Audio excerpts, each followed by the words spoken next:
To put a rogue deck or an Edison deck in you? That is the question.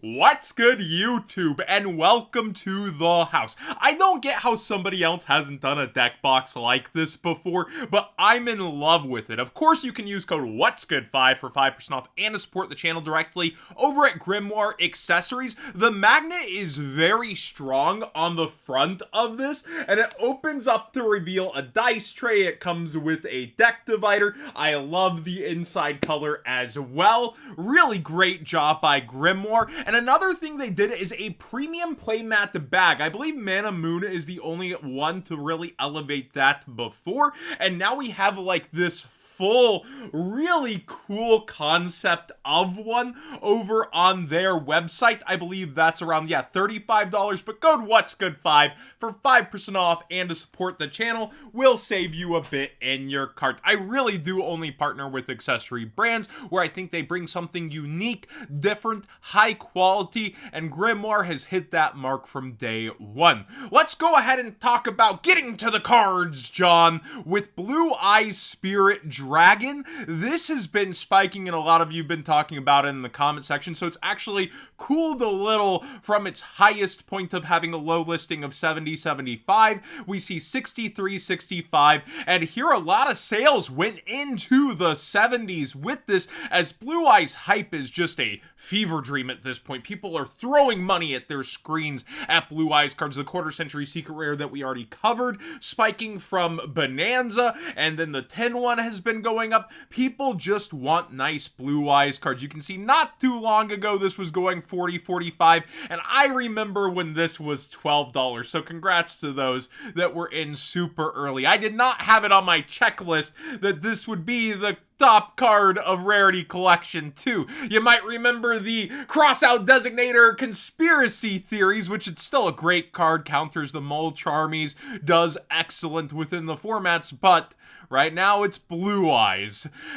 Somehow that always just passes my expectations. Also being played in Blue Eyes, along with, of course, Centurion, is Crimson Dragon. Centurion had these a lot lower on quantities, and it is now the original secret that is the most populated. You, of course, have the sneak peek promo, and then the prismatic secret rare from the 25th tens has been spiking in price again. It's been going out of quantities and really up there versus where it has been at. So this card, also in quarter century secret rare, has been absolutely going crazy. Lowest listing almost 200. I actually hadn't clicked that one yet. I thought it was just up a bit, and even a sale up towards 198.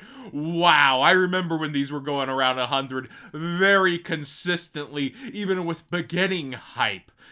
Whew. Yeah, that is wild. People really are into quarter century secret rares lately. Now, I want to talk real quick about Primite Dragon Ether Barrel. This card still has the wrong text on TCG Player, and that's the text that's on the physical card during the standby phase. So either player's turn, it has been updated on the database itself. Primite is an extremely popular engine, especially speculated for Blue Eyes, but goes with many other decks. On the database, it now reads, during your standby phase, and even has a note saying, please note the text of this card has been adjusted. Be sure and play with the version on this page, even if your physical card is different. So basically saying, have a written note or something for what the card actually does, as if it was a translation. Probably the safest move, but look at the sales from pre-sales on this wrongly texted card. It keeps going and going and going during the pre-sale range, and of course the price keeps going down versus those initial listings because pre-sale lock on TCG Player is very uncompetitive, but Supreme Darkness doesn't have a lot going for it, and now just a little bit less, even though this card is still very good. Dragon of Pride and Soul has seen another buyout here and now has a lowest listing of 90. I'll reiterate, it's not really something that goes with Blue Eyes in my opinion. It is not even Blue Eyes by name, only by imagery, and the Ultimate Dragon had an entire deck warp towards it being playable. So with the Ultimate Fusion, yeah, that makes a bit more sense of, I'm gonna do something with it, even if it's not optimal, versus this. Yeah, this is just a collectible, but a Blue Eyes collectible in some people's speculation.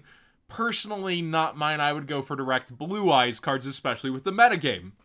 Meteor Black Comet Dragon is going up to FTK or not to FTK. My Discord says there's a cheap bad FTK with it, and that's about it. They're scratching their head on this card. Well, it is Red Eyes support, and it does have only 2 printing. It is now the most expensive card from Ghost from the Past that is not a Ghost Rare, passing the recently Rising Orcus draw card, but wild to me that this has just been so steadily rising, over doubling through 3 months, and is now $10. And you have the OG version out of Invasion Vengeance, and it's been doing the almost same trend, but is worth a little bit more at this point, and the sales are there to back it up. It's going for $15. Let me know if there's something else me and my Discord are missing on that. King of the Feral Imps rare out of Ancient Guardians, a set always thirsty for value, which has been going with the reptile stuff. Mitsurugi, sorry. Trying to get down these new names, Texan accent coming out. But King of the Feral Imps rare. It is the highest rarity version for this card still today, and it has spiked pretty steadily towards $1, not quite there yet on the lower end of listings, but if you just want access, some people are starting to spend towards that 90 cents, etc. It's just not something that should be in bulk at this point. You should be pulling it out, and a lot of people are mixing that with Ryzeal, so it's a successful kind of engine for it. Archfiend's Advent, it goes with Shining Sarcophagus. This is a card I was dragging my heels on getting because I love Summon Skull. It's one of my top 3 favorite cards. I was hoping it'd continue to go down, down, down, and it was right almost 20. I was waiting for it to be under 20, and here you can see some people did get that under 20 price, but it has spiked by far and is now a $50 quarter century secret. The regular version of it's not going all that crazy, but with the new Shining Sarcophagus support, people have instantly honed in and targeted on this harder version to get. We also have, for the 25th anniversary tins, just a bit of a discussion here. Despite that wavering estimated value pull drain, thanks to Bonanza, we still have very strong cards in here like Chaos Angel, Typhon, and it's not really worth diving into the sealed all that much. It's settled at not a failing price. This is very average for tins that are decent after release, so I've got to give it to them that even though I don't like the structure, the mix of collectability as well as other playable options besides what was instantly drained and jobbed to Bonanza, it's got its own legs. I think stuff like Dark Magician Girl Quarter Century Secret Rare is grossly underlooked because you have Blue Eyes being playable going that direction, but this is MFC art and people will reach back to finish their collections for it over time, but it's so populated as people do slowly still go for the 10s here or there. They get bored. Oh, this new set, it's not that good. Oh, there's the 10s. Oh, there's a couple cards that went up. I might go for it. It's not the right mentality in my opinion, but a lot of the cards also didn't tank as much as people thought and have retained on the front page, such as Triple Tactics Thrust and SP Little Knight.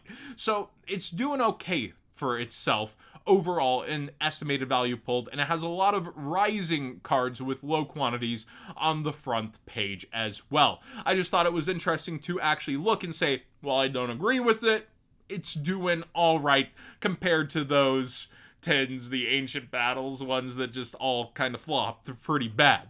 Mulcharmy Foolos continues to go down in price. Of course, its reprint has been confirmed and announced for Stampede, but it's just notable that we are in a metagame season heading towards WCQ season, and it is sinking as it should, where a lot of people thought it would be holding higher and higher but it's not managing to cling to those prices. It's not in the 80s anymore. It is now solidly in the lower 70s, including top rated sellers here at 75.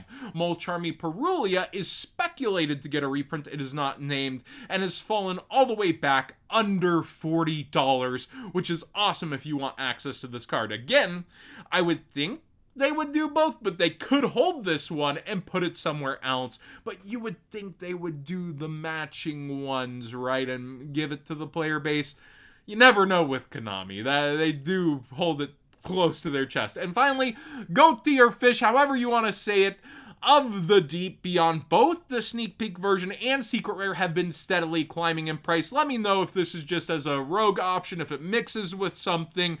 I don't really know why people are targeting this. I know Big Jaws went up, and that's for a different reason, I would think, but this is spiking very fast for what it is, and it's both versions of the card, which probably the most desirable card and notable card for the archetype.